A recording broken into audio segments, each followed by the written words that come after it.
as we all know, 1/3 of Rockefeller Inc., which owns Reasonable Doubt, is for sale. And I've gotten a lot of calls, a lot of offers.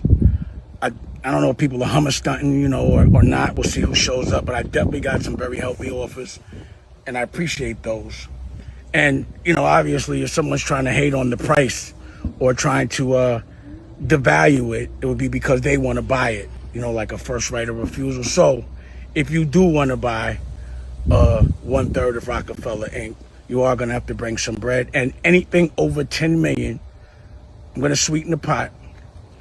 You get an original Rockefeller chain from off my neck. So, I say, because I was the only one that gave out Rockefeller chains when Rockefeller really existed. If I don't give you the chain, it's not a legit Rockefeller chain. You get one of these, this is legit. This is the old school one from off my neck. Like how when I took one off my neck and gave one to Kanye, Cameron, all that. So, again, if you're going to call, please have the intention of spending some real money and actually completing the transaction. But if you come with the right amount of money, you're going to get a chain. Or, at least you'll have to battle with Homeboy on the first right of refusal. Hop. Dame Dash made. Oh, how the great have fallen. How'd you get so broke, man? Fuck you did with that paper, nigga. That's basically what he's saying. Here we go. Broke. Love to my hometown and Somebody asked me how I got so. One more time. Shout out to All Urban Central. They bring you. I don't know who they got. They got some spies. They got researchers. They got all that. But shout out to All Urban Central. They come with this. Here we go. Somebody asked me how I got so broke. Investing in my dreams. When you're investing in your dreams and you dream big, you're always gonna be broke. You'll have a lot of shit, but I don't have no money for nobody else. That's what you call broke. But that's what it is. Long dreams. But either way, I'm gonna get with y'all. Stay tuned. I'm curious to see how it all rolls out. But if we got, Rockefeller Inc. is for sale. I don't expect anyone, just some average person, to come by it, or a third of it, my third. I don't want to get sued again. I know for some reason nobody wants me to sell it, but I'm ready to just move on, do my thing. Anyway, nobody want to hear the rest of this sad story. I mean, I kind of did, but they was playing some weird music in the back. I was like, I ain't trying to get copyright struck. Anyway, I mean, first of all, people have to understand this about business.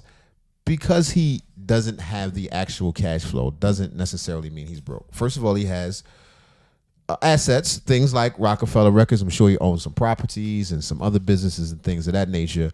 And in entrepreneurship, in running a business, sometimes you take falls, man. And currently, Dame is in the middle of a downslope. I think he's too prideful to actually make those statements to say, yeah, I'm kind of fucked up in the game right now. But I think he's dealing with something that all entrepreneurs go through. Is not unusual. You know what I mean? I ain't feeling this one right here. This one from All Urban Central. We know that Rockefeller Records was, the top of the heap at one point, man. It was something to really look forward to. And Dame Dash talks a whole lot of talk on the internet. I remember one specific interview with him, and he was talking about the pillars that they built Rockefeller Records on.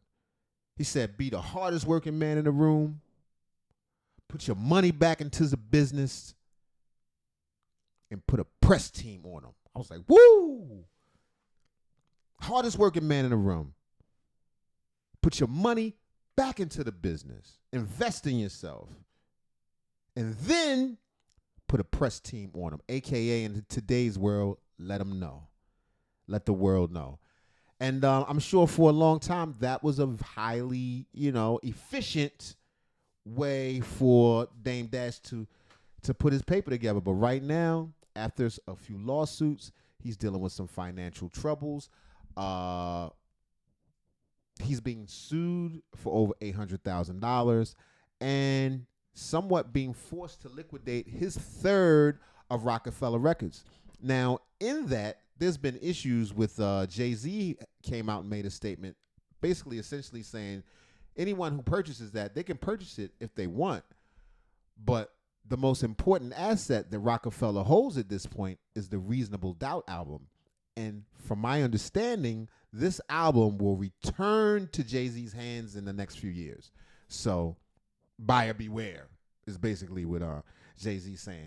I think he'll bounce back from it. I think it's a very, you know what I mean, small setback for a major comeback. You know what I'm saying? He ready to come back at you. You know, that's what's happening to him at the moment. But I think Dame will bounce back. He'll come back strong. At very least, he can make a YouTube page. I listen to him. I hear what you guys say.